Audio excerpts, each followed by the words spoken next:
Good afternoon, and thank you for everybody taking time out of your day to join us in a conversation about what COVID-19 and the pandemic has done to America's fire service and what we've learned so far and what we have yet to learn.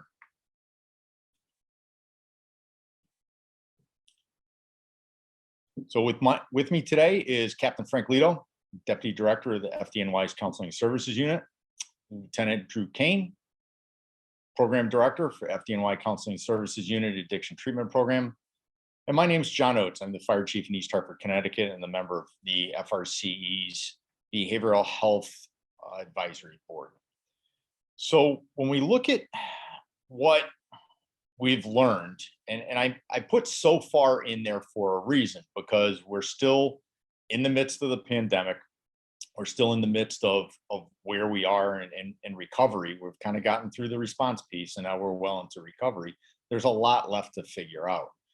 I think one of the things that we learned on the front end is that COVID is a nasty little germ, and it's an unpredictable little germ. And a lot of us in the fire service over time, we look at the risks and hazards to us were risks and hazards to us. They weren't risks and hazards that we would expect to bring home to our families. And COVID changed that. And yes, to a certain degree, cancer and what we've learned about keeping our gear clean and not bringing that crap into the firehouse or home is one thing. But that's also something that I think in our mind we can see. It's like I can tell if my turnout gear is dirty, and I can tell if I've still got schmutz on me from a fire or all crapped up or whatever, and I want to take a shower before I go home to my family. With COVID, you didn't know walking in the door whether you're carrying it. So I think there was an impact there, both to the family that impacted the individual as well. That like, holy cow, now something that I do, just going to work every day, spending time in the firehouse, spending time with the members, now has an impact that perhaps could a life-altering impact to my family, and not something that we really contemplated or ever experienced before. One of the things that it caused us organizationally and some other people to flip early on is what was the key likely source of a contact.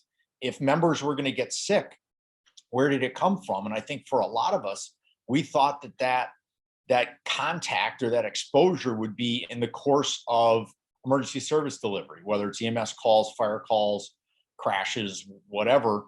And we found it was really kind of even between contact due to service delivery, contact due to interactions in the fire station, and then contact amongst family.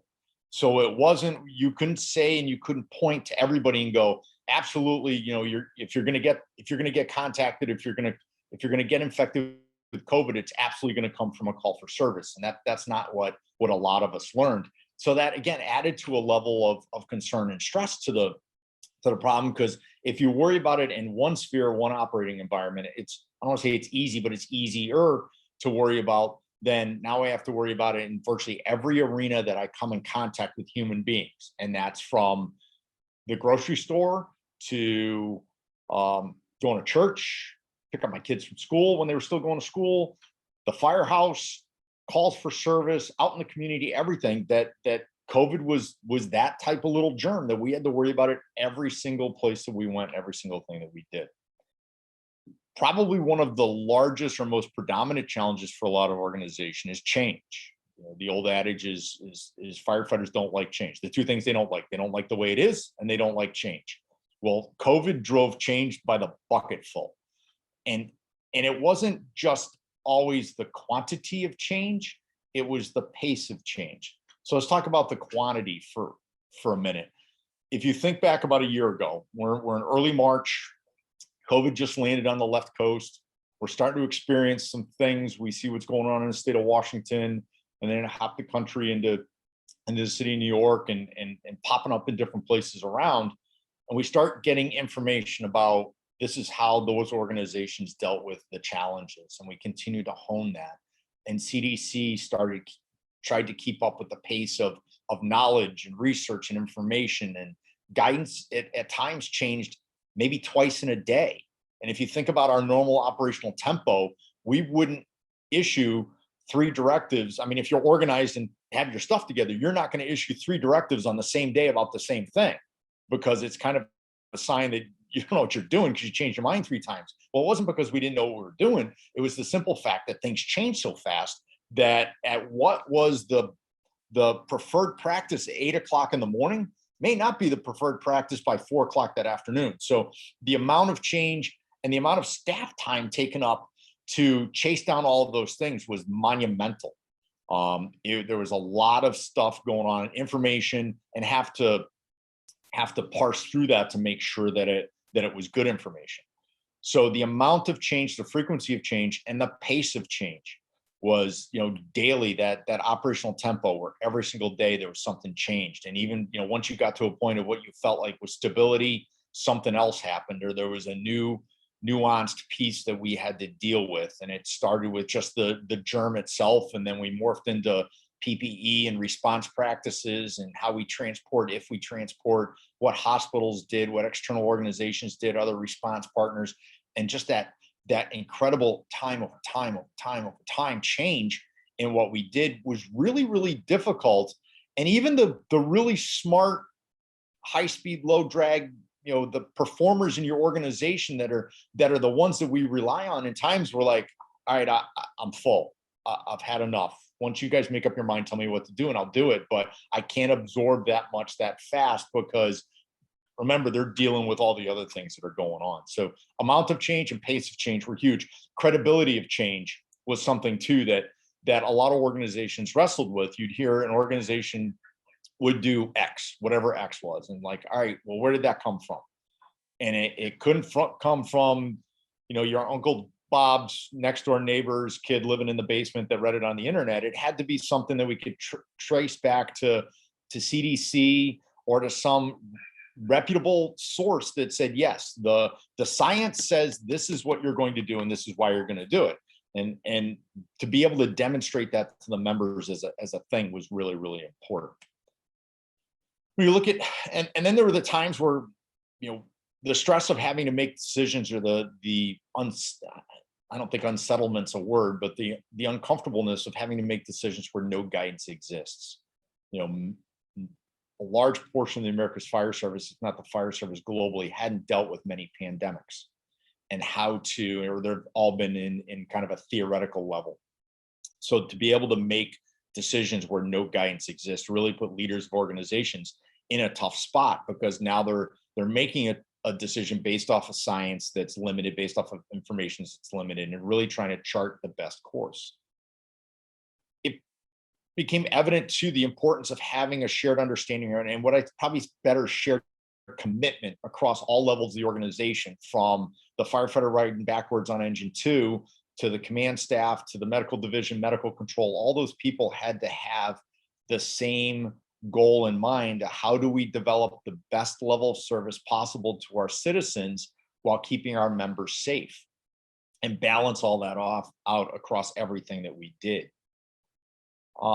We did this in a time, and as it went on, and when you got to late March, early April, certainly in most parts of the country, maybe a little bit into May or June in other places, is when places started shutting down, and communities and businesses and opportunities started decreasing, and the removal, discontinuation, absence of virtually every social event or recreational opportunity that we had. If you think about it, and there's places in the country that are still limited, but whatever you do, or whatever you did do to help manage your stress and to take that opportunity to decompress, walking out the door of the fire station or the EMS station after every event, was gone.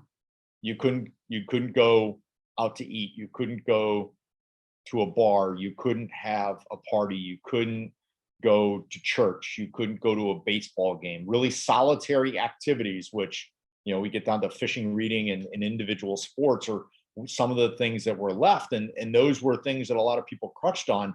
But the normal activities that we did in order to remain connected disappeared. And oh, by the way, we did this at a time where now I have to be, not only my work role and responsibilities, but individuals had shift in family responsibilities, and the impact of all that. If you think about, for many of us, and again, I don't care, career volunteer, if you're in the fire and EMS service, likely your schedule is regimented around what the fire and EMS service is, whether it's your work chart or what your commitments are to the volunteer fire station, or what all those things look like. Your life is scheduled and routinized over those things. I know that I'm on the 24/72, so every 3 days I'm in the firehouse, and maybe with one overtime. My spouse, life partner, husband, whatever, I know that I have to do the kid exchange in the parking lot of where they work at 7 o'clock in the morning when I'm coming off duty, in order to maintain that normalcy. Where all that got blown up. They're not going to work. You may be working less. You don't want to pick up the kids because now you're dirty and you don't know if you got a COVID germ on you. And oh, by the way, once you get home, you have to be the teacher because now we're doing remote school. And that just, you start thinking about, we compound these things: extra stress at work, extra stress at home, removal and discontinuation of virtually everything that we do from a social sphere. Is just, you start adding things on top of each other, and it becomes a problem. Then you add in, and trust me, Zoom and Teams and these web-based platforms, look, we wouldn't be able to do this and reach this number of people if it wasn't for that. And it's phenomenal, but it doesn't replace human interaction. Most firefighters are people that like to be around people. And then we start going, well, you really can't. We can't have a retirement celebration. We can't do multiple company training. We have to think about how many people are in the kitchen during the meal and what all that looks like. And it really turned everything upside down. Some of our time-honored traditions and the things that we've done, we can't do anymore. And while these platforms are good, they don't replace human interaction, and nor should they. So I think a lot of us are looking forward to getting back to speaking with, spending time with, and just generally being around people to get back to whatever normal looks like in your world. One of the things that I don't think any of us expected is how much of a slave to just-in-time delivery inventory management we've become. And this became really evident when we started seeing shortage in PPE supplies and other things that normally we didn't worry about, because we'll be able to get that. You place an order, I don't care whether it's Amazon or your supplier for fire helmets or medical supplies. You place that order today, that order is going to show up tomorrow until COVID happened. And if you were literally tap dancing on that razor blade of, I only held on to what I had because I knew I could order it tomorrow, you were in a spot. And a lot of us did it because it conserves inventory, it reduces spoilage, it saves a little bit of money, and we got into that environment. Well, that really came around to cause us challenges, because we didn't have a lot of stuff on the shelf when suppliers started going, no, we don't have masks, we don't have gloves, we don't have N95s, and it really caused a lot of people to rethink that. And that's not just a logistics thing, that had a real impact on member health and safety when you start having the conversations about, do you have to reuse an N95? And most people in the business never had a thought before about reusing an N95, let alone sending N95s out to get cleaned. And paramedics, EMTs that have been in the business for a long time, are giving you the eyeball when you're like, yeah, give me your N95, we're going to send it out, we're going to get it cleaned, we're going to get it back. And they're like, yeah, no, I'm not, I don't have any interest in any of that. But it was part of the box that we just got into that had it. While something as innocuous as, is the brown truck going to show up and give us boxes today, to what does that mean for the members' ability to go out in the field and deliver service. A couple things for the volunteer fire service that are notable is a lot of places reported having more people available because they were working from home. So they were in the jurisdiction where they provide fire and EMS services, and they were around more, but perhaps they were less likely to respond, particularly on EMS runs, because you had a business owner or somebody that lived in your household says, well, wait a minute, I don't know if I really want you to go on that EMS run or that motor vehicle accident or that call, because I'm not sure what you're going to bring back with you. So it created staffing challenges for America's volunteer fire service. It damaged greatly, similar to what we experienced in the career fire service, the social structure and the fabric, because in a lot of small communities, that's what the social structure of that community is it's based around the volunteer firehouse. And that, when you start taking that away and no, you can't come hang around the firehouse anymore, you saw impacts through the rest of the industry that way. And then I think there has been, and I'm hopeful it's only temporary, but there's been a notable impact on recruitment, where there are less people going, yes, I'd like to do that, sign me up, I'll get trained to be a volunteer ambulance provider, volunteer EMS provider, volunteer firefighter, because we've been very, very clear of the risks and hazards of what it is and what it can mean to us as individuals. So that's a quick look at some of the things we've learned already, but I think some things that we need to learn into the future that are really important is if firefighters got sick, how? Did it come from a family interaction, a community interaction in the firehouse, or interaction at a calls for service? We started doing data collection very, very early on and track those exposures, and it'll be a very interesting data set when all is said and done to be able to look at it. What's the long-term impact, both individually and organizationally? I think a lot of us walk around and the members, and I think somewhat society and communities, they're just done. They're full. They're ready for normal. They're ready to have a conversation about something that's not COVID, and they're kind of fried. And I think that has both an individual and organizational impact long term.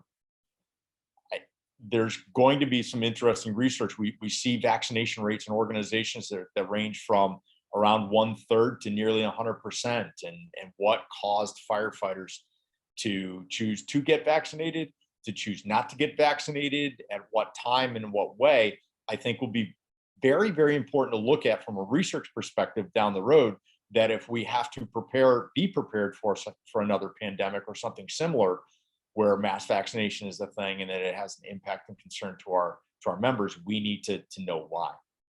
And I think the last piece, which is why these conversations and with what Frank and Drew are going to add, and what you're going to learn through the rest of the behavioral health symposium, is what drove success or failure. For places that came out the other end relatively unscathed, well, how come? What was it? Was it leader driven? Was it follower driven? Did we get lucky, or were we well prepared? And if we had, and I hate the term failure, but if things didn't go well, if we had non-optimal response to the pandemic, that we didn't meet the needs of the community, we didn't meet the needs of the organization, why, and what that looks like. So those are some high level things that I think kind of start the conversation into what we've learned from kind of a global organizational perspective. I'm going to stop sharing here and pass to Captain Leto and let Frank start sharing his screen. So Frank, it's all you. Thanks, John. I'm going to see if I can share myself here.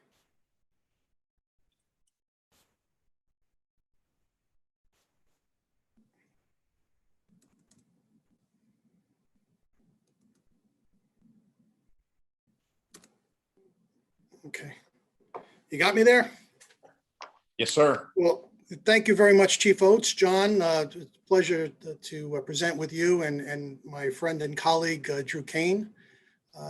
And want to thank the FRCE for giving us this opportunity. I certainly wish that it was in person. The last symposium in person was wonderful. I hope the one next year will be back in person again, so we can all get together.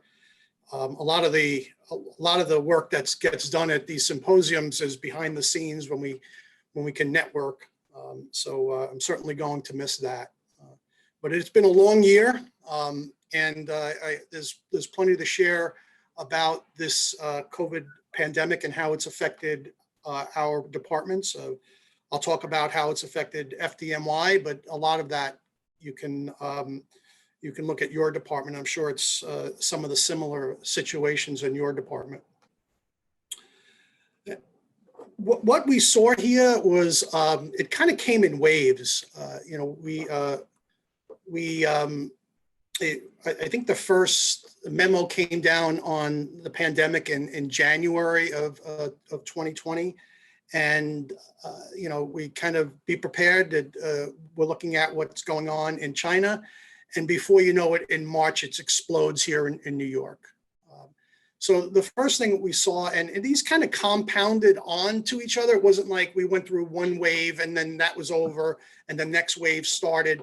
They just started, it was compounding.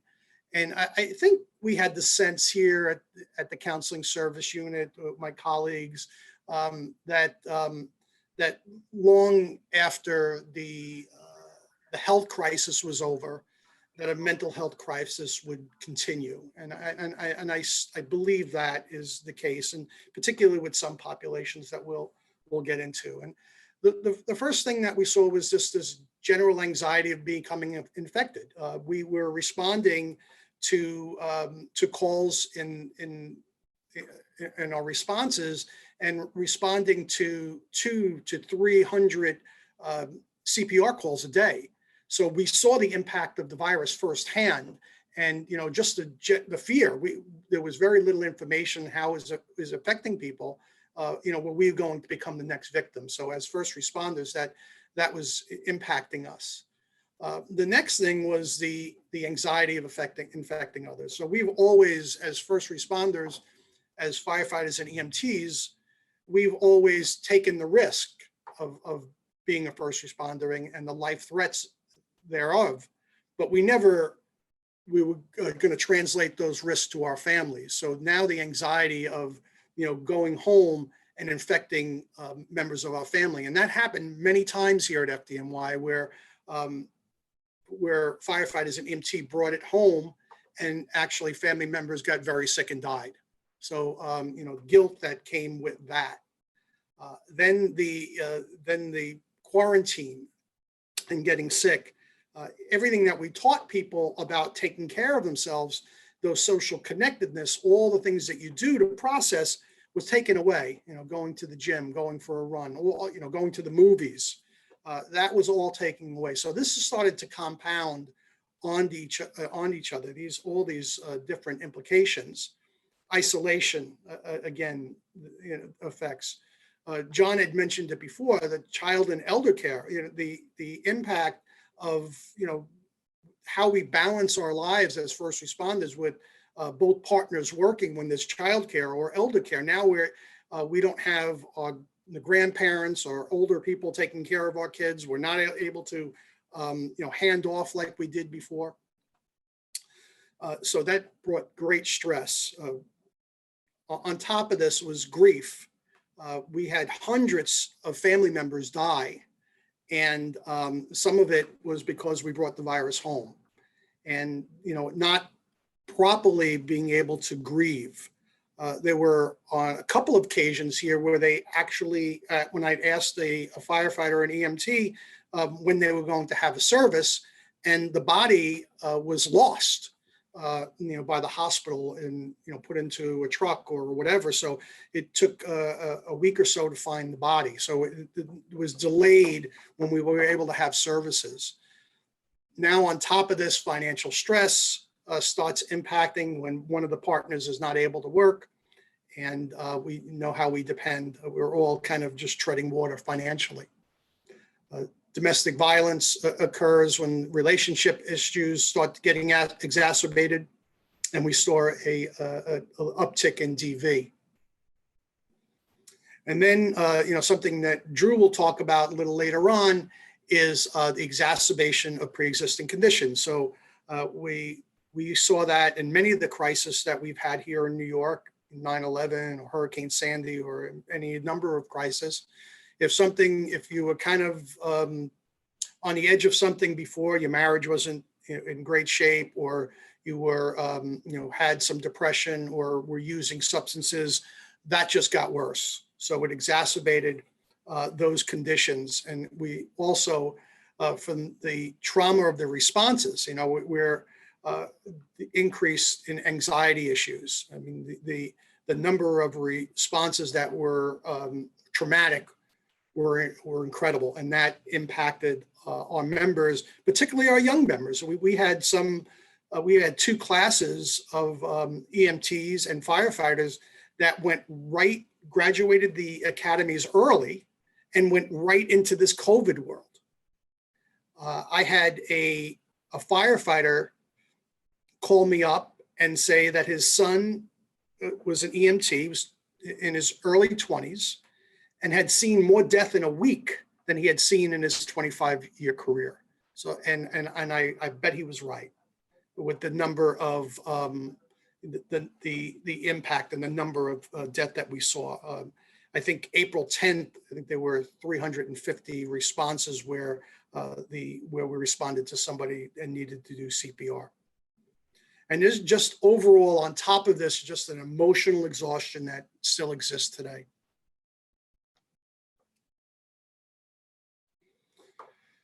So what were we advising our members to do to kind of manage their anxiety? One of the first things that I would advise was to, kind of limit the exposure to the news and social media. The volume of information on the different platforms just pouring in. A lot of it was conflicting, and it was really hard to manage that emotionally. So we advise, just to stick to, one news source, look at it at a particular time of day, and try to stay away from it. Stay connected to family and friends. Again, I think that's healing. That social connectedness is healing. And however you can do it, if it was a quick phone call, a text, some of these platforms, stay connected to your family and friends.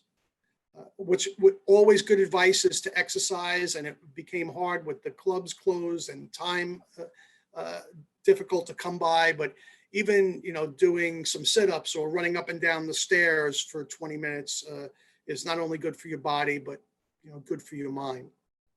And utilize the telehealth. Telehealth became available, and firefighters and EMTs, just first responders in general, like the last person to take care of themselves. They're the last one to go to the dentist or go to their medical appointments. Utilize telehealth. You can do it from the comfy home, and you can go to your doctor's appointment. And I think that's one of the things that will last a lot, after the virus is gone, and hopefully that's soon. Sitting here at the counseling service unit, we saw the impact on the first responders, on the EMTs and the firefighters. But a lot of what they were sharing with us is the impact on their children. We had an increase in suicidal ideation of adolescent kids. It's scary, almost epidemic proportions.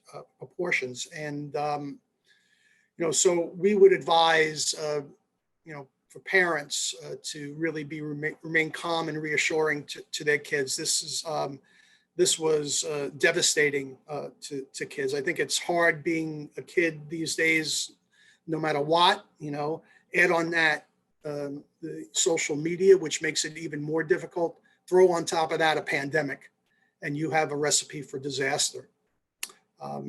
Make yourself available. And time was at a premium, but make yourself available for discussions with your kids. And that goes anytime, but particularly during these troubling times.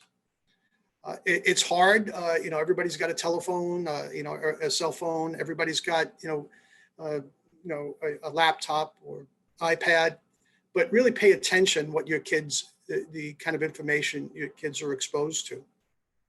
And again, you'll see it, a theme with John and Drew, is encourage that social engagement with family and peers. I mean, I know at the firehouse, the most healing place is the kitchen table.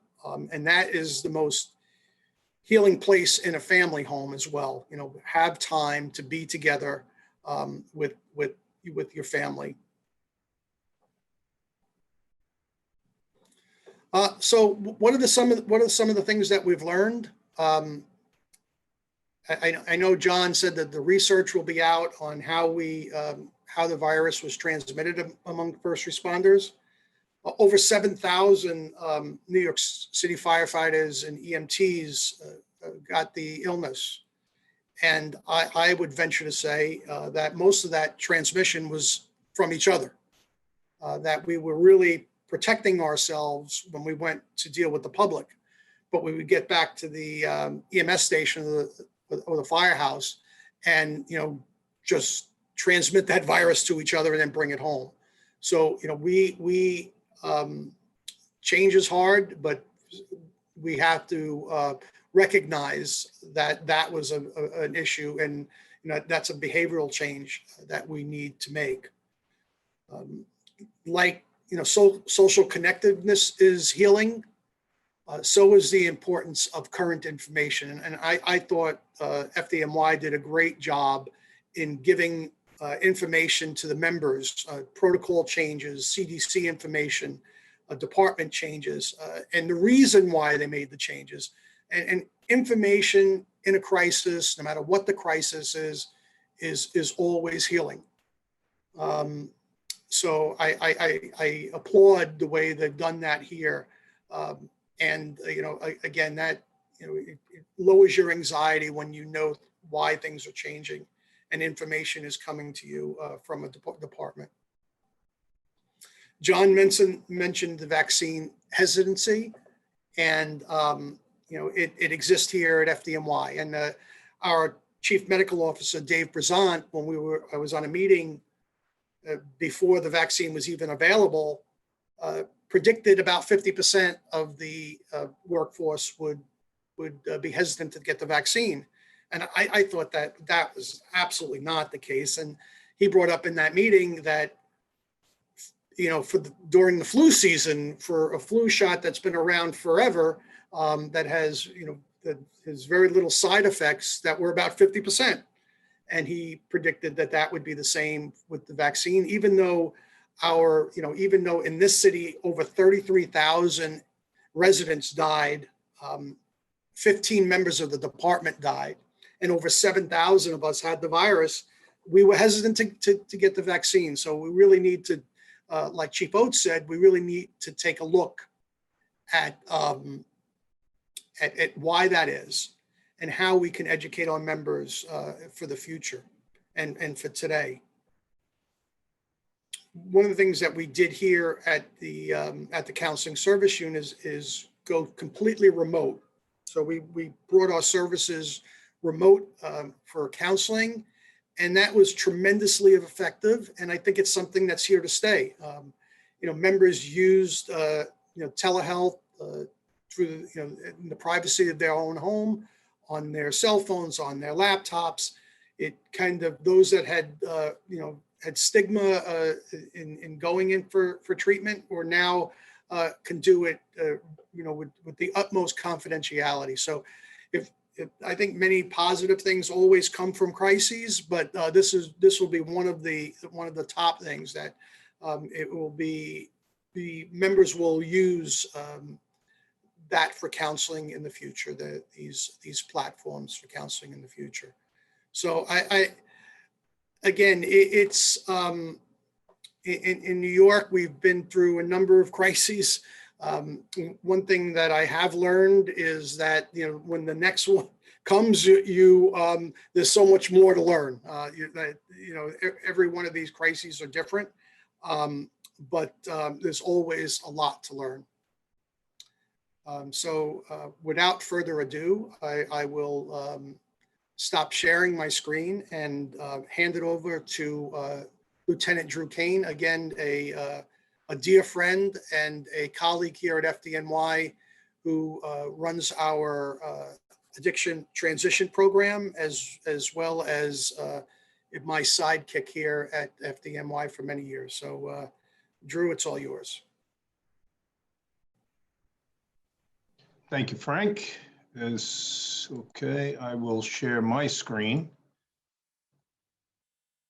Give me one moment. Okay, so we're good. I think we're good. So thank you, Frank. Thank you, John. Thank you for everybody participating today. And thank you. It's an honor and a privilege. Thank you to the advisory committee of the First Responders Center for Excellence for asking me to speak with you today. I always consider it an honor and a privilege to be helping not just others in humanity, but to be able to help brother and sister firefighters, I think is very humbling. It's not anything original. It's really what comes through years of service to others. And as Frank said, without his guidance over these years and everything he's done in the behavioral health service, as well as John and every other distinguished speaker we've had, it really is truly an honor, and I'm humbled to be able to share this information with you.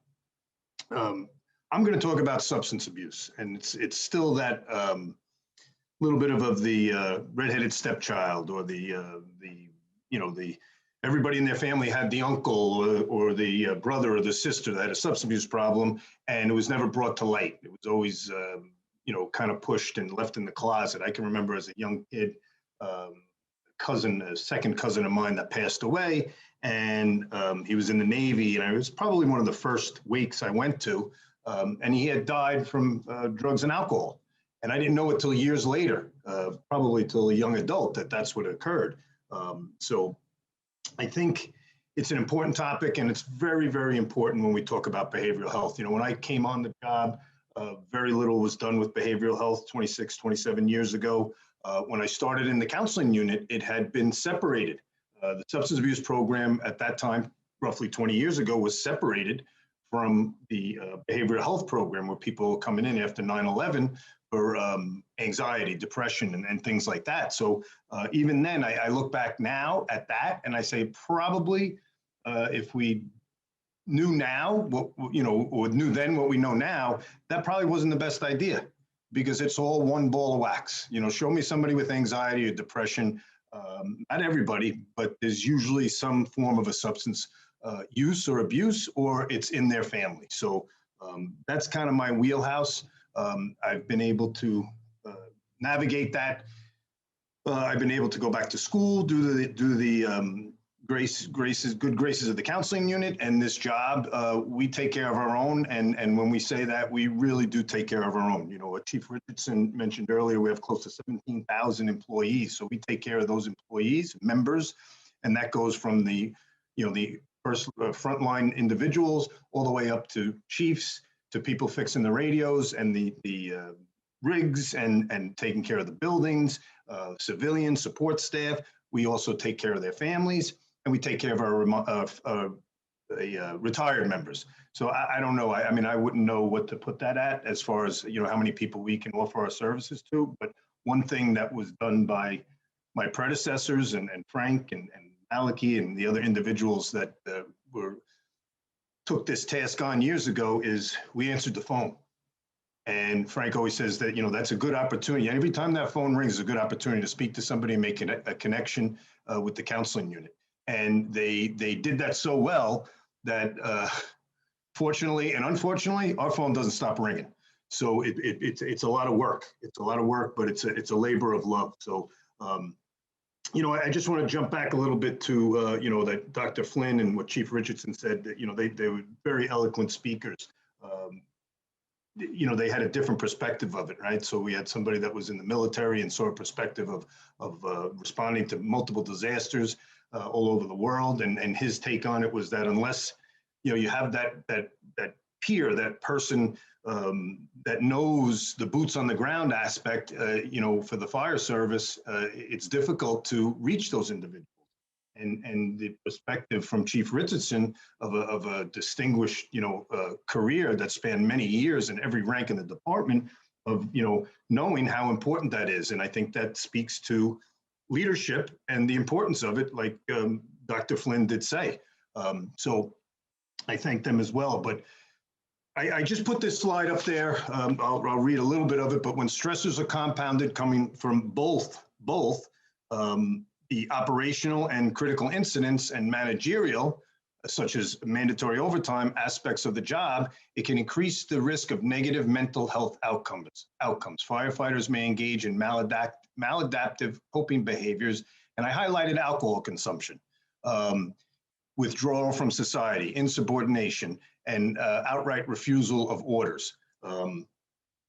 Luckily, Frank has never given me a direct order, so I never had to refuse anything, but got a little levity there. But alcohol consumption, I highlighted that because it's our culture, right? First responders, military, not just them, society, right? Society is every day we're surrounded by stressors, and alcohol. A good friend of ours that worked for the counseling unit for many years, people use alcohol and drugs for the simple reason that it works. If you want to forget, if you want to detach, if you want to numb, alcohol and drugs work great. When it comes to stressors, when we think of like 9/11, and I always said, well, my God, I hope we never see anything like that again. And there's a saying in the program of Alcoholics Anonymous is, if you want to see God laugh, make a plan or a prediction, right? And then we got hit with this pandemic, which I don't think any of us ever could have imagined, right? So we had stressors from both operational, which were the demands of the job, schedule changes, and then we had the managerial, which was mandatory overtime, things like that. In New York City, it was, and obviously across the country, it was a state of emergency. When there's a state of emergency, all bets are off. So your collective bargaining, your unions, you're just at the whim of what the state and city government says. So we had the stressors, as everybody knows. So alcohol is something that we always kind of used in our cultural gatherings, so that was there. And I'll expand on that a little bit more, what occurred during the pandemic. The next slide I want to share here, which is interesting, is these are 5 individuals that we lost during the pandemic, 5 individuals that we know of that were known to us in the counseling unit. I've obviously kept their names out for anonymity, but the first member was a family member. And if you notice, there was always a connection sometimes to 9/11. This individual was 25 years old when we first were known to them, and they struggled with addiction their whole life. So that was, 20 years ago. Still struggled with addiction, and unfortunately, life was taken by addiction and overdose. The active member, somebody else who we didn't know during the time of 9/11, but wasn't known to us, but became known to us shortly after the member got on the job, and was truly someone that was struggling with addiction, had addiction in his family, and was probably, I guess, was around 16 years old at 9/11. I don't think that was a factor here, but was definitely someone who felt the stresses of our job as first responders. The 31-year-old family member, they were 11 at 9/11. That was the son of an active member. The 33-year-old, same thing, son of an active member. They were, young adolescent boys at the time of 9/11. Did that have an effect? Did it not have an effect? Time will tell as far as, research and things like that. But there was a significant event then. There was substance abuse in the family, and that's when these individuals started to become first known to us. And the retired member, 55 years old, was someone else who we had tried to help through substance abuse. It was actually a good friend of mine that I worked with in the firehouse, and struggled, was doing well, but because of the isolation, because of the lack of meetings, because a lack of that connectivity, unfortunately picked up a drink and a drug, and succumbed to those to that disease of alcoholism. So what happened here in New York, unlike most across the country, right? Essential services. The government said, okay, we're going to have to establish what's essential and what's not. So hospitals excluding elective surgeries. We all knew that. So if you had wanted a facelift, whatever the nose job, whatever it was, if it was not medically necessary, it wasn't happening at that time. Fire departments and other emergency services and police departments, obviously. Grocery stores, people needed food. They even limited the hours and the age groups that could go in. So the older individuals might have been able to go earlier in the morning, depending. And then there was lines out, and you had to be, wear a mask, and we all know that. But here's the key point that I'm trying to bring up: is liquor stores were deemed necessary. We did a lot of research. We tried to find out where and why that was put on that essential list, and it fell under kind of grocery stores and package stores that we could figure out the best. But liquor stores being open was created quite a situation in society, especially here in New York. They actually were delivering liquor. You could call up to a liquor store and get a delivery in Manhattan and probably in the outer boroughs as well. Liquor stores, I have a family member who manages several liquor stores, and basically it's basically told me it was every month was like December around the holidays. I mean, it was off the charts. They couldn't even stock the shelves. People were buying beer and liquor. Zoom meetings, right? As we're on today, they had Zoom happy hours. It was happening. So even though the bars and the restaurants were closed, people were still finding ways to get alcohol. Most of society, okay. A good portion of the population, not good, right? You take away the connectivity that was provided by people in the program, people that were in therapy until the Zoom calls and the teletherapy picked up more, until the meetings picked up more online, and I'll get to that a little later. It was devastating in the recovery population. It was something that probably I've never seen before. When the height of the pandemic, most of the facilities, so just to backtrack, the addiction transition program, we provide help to all those individuals. So like I said, with family members and everybody, we probably roughly anywhere from 125 up to close to maybe 175 a year, we facilitate their admission into what we call inpatient rehabilitation facilities, and some including detox. When at the height of the pandemic, probably in March, April, May, what a lot of the facilities were doing was they were just taking people from their area. They were also not taking people from the New York City area, because at that height, like was previously said, I think we were anywhere between 600 and 700 deaths per day. It was astronomical. So we couldn't find services for our members and for their families. It was something that I had never seen. I hope to never see it again, obviously. It was something that the industry never saw, the recovery community never saw. The other part of that was people were going to the emergency room, most likely detoxing from alcohol or other substances, and they were being turned away. As soon as they realized it was not COVID related, they didn't get them, even if they managed to make it to the emergency room, they were turned away because the hospitals were all filled with individuals with COVID.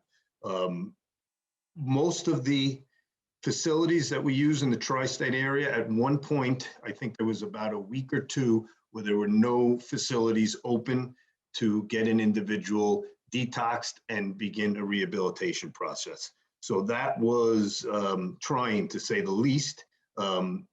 They did open up some of the facilities that were used.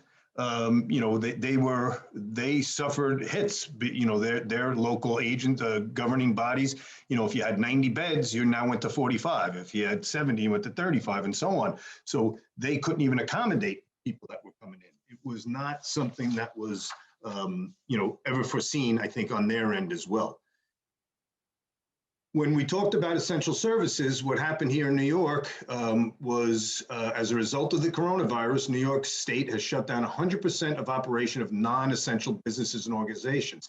The General Services Office of Alcoholics Anonymous World Services was closed. That was effective March 20th, 2020. For individuals in recovery to not be able to have the connectivity, the camaraderie, the support of their meetings, the support of a sponsor, and I know it did become established, but right at the beginning there, it's similar to somebody not having their medication. It's similar to a diabetic not having their insulin. And that just got kind of, sucked away at a moment's notice. Somebody asked me this morning, what would we have done differently? What could you have done differently? I mean, we couldn't foresee this ever coming. I think one of the things, and Frank mentioned it, telehealth, it's here and it's here to stay. I think one of the things that I wish we, had that crystal ball like everybody does once, was to have our platforms better set up from the get-go. you know, to have that technology, you know, working for a city agency and money is always an issue. And I do tell all the staff, you know, we're a counseling service unit. We address the behavioral health needs of our department, but our main purpose, our main goal is to save lives and protect property. That's what we signed up for. As Chief Richardson earlier said, you know, that's when we raised the right hand. And as I said, I get to do that with our own, but from an administrative and an overview, it's understandable that there's only a certain amount of money that we can put into this. And that's why we always strive for more, you know, grants and funding and more awareness. But with the general services of Alcoholics Anonymous being closed, now that doesn't mean that AA wasn't closed, right? AA wasn't closed, but the assembly of meetings, which mostly took place in church basements, other venues, those were not open to have groups congregate. Some facilities, some places did it outside. Some people were allowed to, you know, have smaller meetings. And then, you know, people started doing the online meetings. I think that was extremely, extremely effective. I think getting, again, to have the technology in place beforehand, you know, just setting up this symposium and getting our screens, you know, Frank and I and John, and, you know, it was a little challenging. We don't do it every day. But to be able to simplify that process and have members be able to access that service readily, I think is essential and something that needs to be looked at going in the future. The other thing, I think, if it comes to kind of what would you have done different, so to speak, I think I would have been on the phone even more. You know, every time there's a crisis, right, you have to take your resources, you have to see, you know, what's in a person's wheelhouse, what they can do, what they can't do. We have individuals that are excellent at sitting with individuals and doing therapy, other people that are good at groups. We have, you know, across the fire service, you all know your people that you work with. I think we probably, if I had to do it over again, I would be on the phone. I would get as many people as I can, a list of names and numbers, and outreach, right? They say Alcoholics Anonymous is a program of attraction, not promotion, meaning that you need to want that program. I keep mentioning Alcoholics Anonymous because we were on an abstinence-based program in the addiction transition program. So we rely heavily on those principles. We don't, you know, not look at other options. The smart recovery, harm reduction, medical assistant treatment. So we're open to anything that works for our membership, for anybody. You know, we just, you know, up until this date, I have not really seen, in my experience, that's just my humble experience, a better mousetrap. You know, AA works if you work it. It was the way I was taught, and it's what we give out to others. So, you know, the phone would have been something that I would have done different. Like I said, we have it's about 1,800 individuals on a mailing list that we do emails. I didn't even think of it at the time to really get out there and see how everyone's doing and get them the links and make sure that they're getting everything that they need. Or if we hadn't heard from somebody, you know, find out what's going on with them. You know, this next slide was a quote that came from, if I remember correctly, I apologize, it was from the national organization from Alcoholics Anonymous, but it was a national relapse trigger. That's what they deemed COVID, a national relapse trigger. So if you were on the fence, if you were somebody that wasn't working a program, like Franken said earlier, it kind of gave you an idea of where you were going to be. So it made it worse. I will say, though, people that relied on their in-person meetings did find it very difficult to switch to the Zoom meetings. Some people that weren't going to meetings found Zoom meetings very beneficial. So it was, I don't think there's any rhyme or reason to it.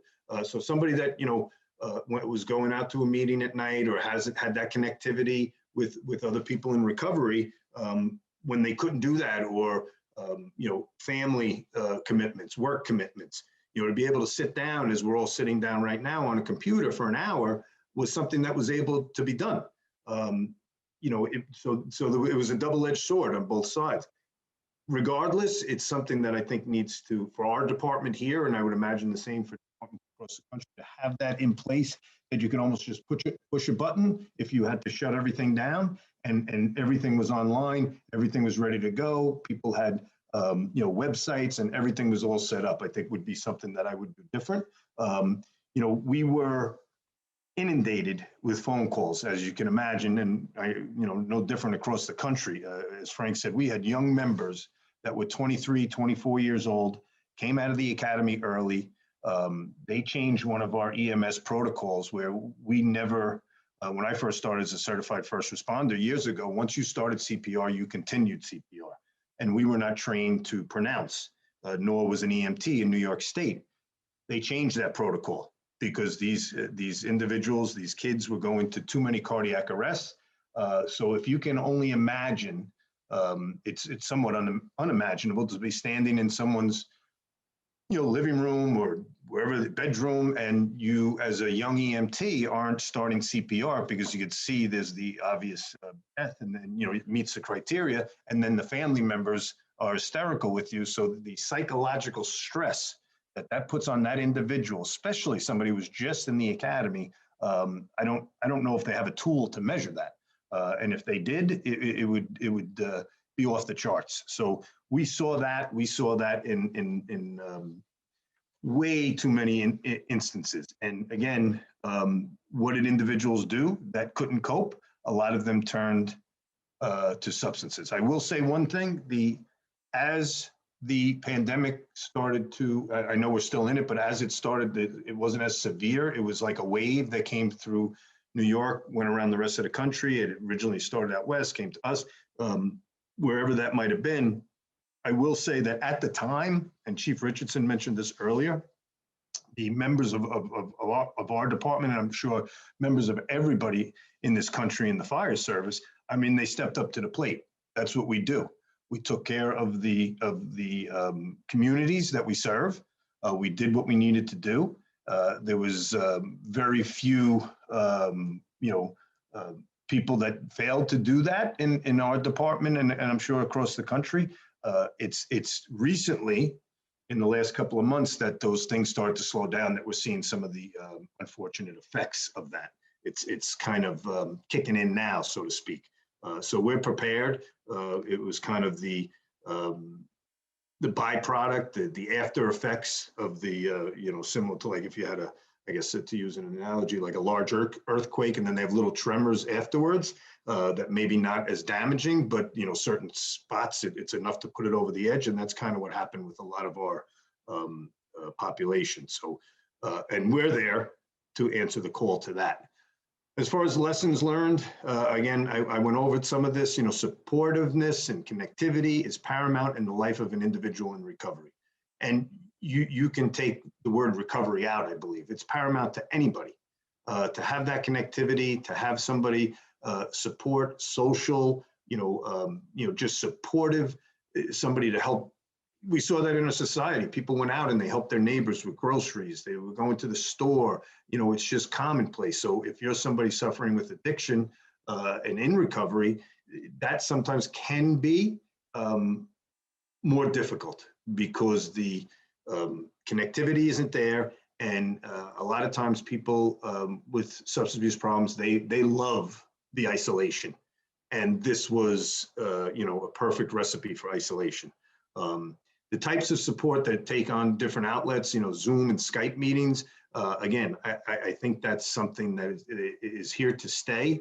And like I said, I think if there's a platform that can be readily available, almost as important as, as a kid, I didn't experience it, but I know they used to have like fallout shelters, and people now have bunkers where they're loaded with food. I think, honestly, I know it sounds maybe a little crazy, but I think we have to have a system like that if something like this ever happens again, for people that need that support, that are in recovery. The last point is the isolation is a key factor in relapse for individuals that do not have a solid foundation in their recovery, right? So isolation, and that was, thank God, at some point, you say that the computer was, whether you liked it or not, I know when it first came about and people it was ironic. My children were, at the dinner table and, get off the computer, get off the cell phone, get off the iPad, get off the game. And then all of a sudden we had this pandemic hit and it was a lifeline for people. And that again was also a double-edged sword. So I think, we did learn a lot of lessons. Again, I think the more outreach is something that, would be necessary. I think like every other department, we did find ourselves understaffed in certain areas. And I think the counseling unit was one of them. The people that did work for us were overwhelmed, that do work for us, that were overwhelmed. Some doing 10, 12 sessions per day, dealing with individuals and speaking, and having a shoulder for individuals that had been out there experiencing firsthand the pandemic. So that's always something that every department seems to struggle with. And I think, with this second Behavioral Health Symposium and the great work of the First Responder Center for Excellence, I think it's also, what's next? I think we've realized the problems that occur in the behavioral health world when it comes to first responders, and there's no question that the stressors of this work add to somebody's, well-being. But I think I don't remember what the doctor said. I think he called it, I can't remember off the top of my head, but he was, like kind of leaving a blemish or a scar, right? And I think we determine on how deep or that wound or that scar may or may not be. And I think that just speaks to the resilience and the connectivity that we're developing, and we need to continue developing the fire service, because that's the key to having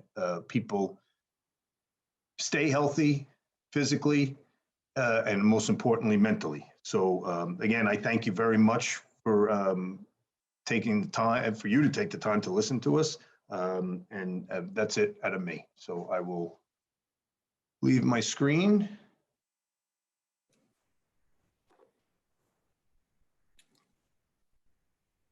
Thank you, Thanks, Drew. Drew. That's Appreciate that. For our attendees, if you have questions, I put a note in the chat. If you have any questions, feel free to dump them into the chat and we will address them as we can. So, John, I do have a question that I don't think we did touch in our presentation. That would be the impact of this crisis on leadership. I mean,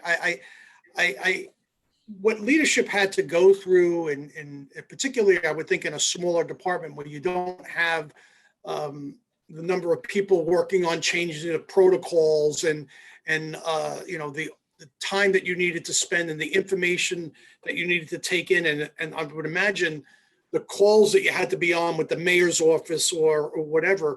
I wonder what you've seen with your colleagues around the country and yourself, the emotional impact on leadership like yourself. I think it's created kind of this odd double-edged sword, because you don't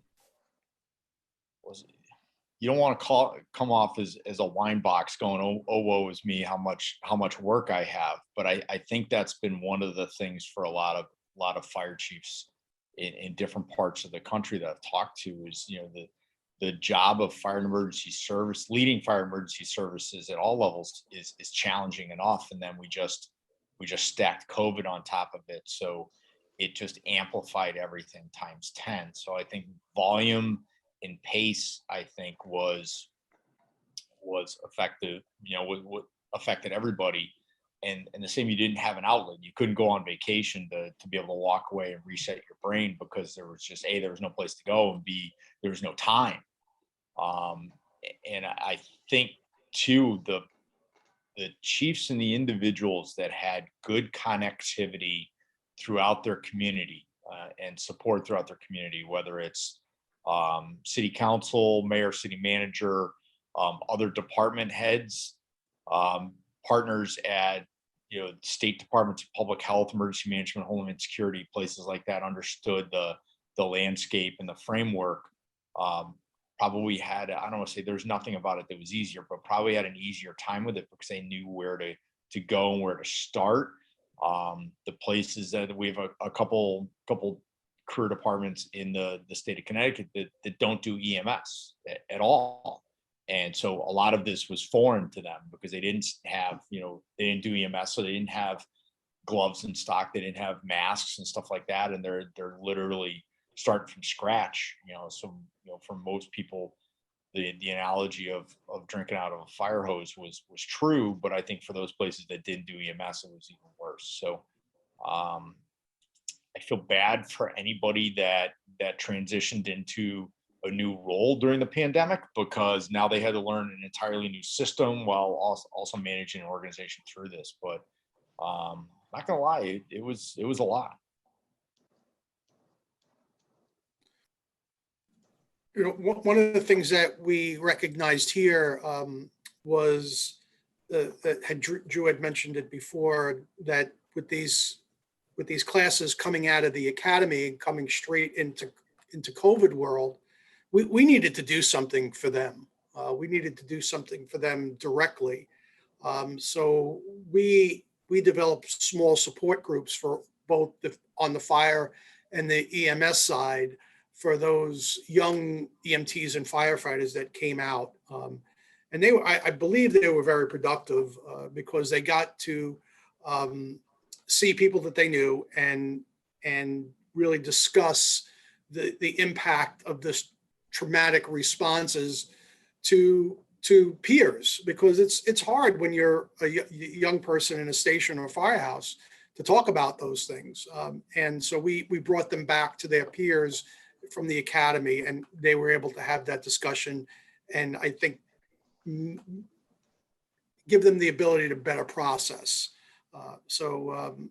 Just. And I think that dovetails well with one question or remark in the chat from Dr. Lori Moore Merrill about the importance of how we both recognize the value of and build resilience amongst both organizations and individuals. So I'll pitch that to both of you as to how do you, now that we know what it looks like, how do we build resilience and capacity both in individuals and organizations moving forward?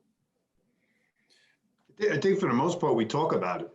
It was always taboo. Like I said, when I first got on, I don't even remember anybody coming from the counseling unit. That was 1994. I think that, no, I should take it back. Somebody came, and it was a very generic type presentation.